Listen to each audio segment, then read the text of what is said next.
actually spoke to her, and I haven't said 2 words to her.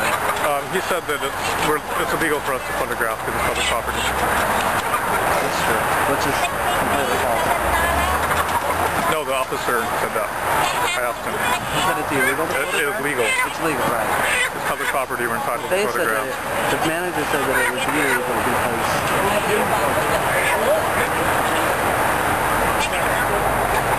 Can you get her holding the bag? She's put a full-size duck in one of those bags. A duck? Yes. Full-size duck. That were in the fridge somewhere.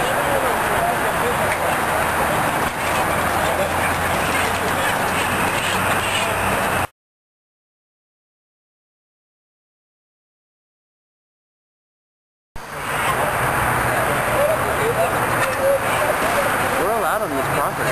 What's wrong with that one that she's holding? Which one?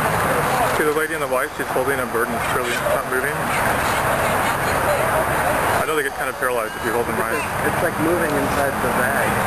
Oh, you taking pictures of us now. Take as many pictures as you want.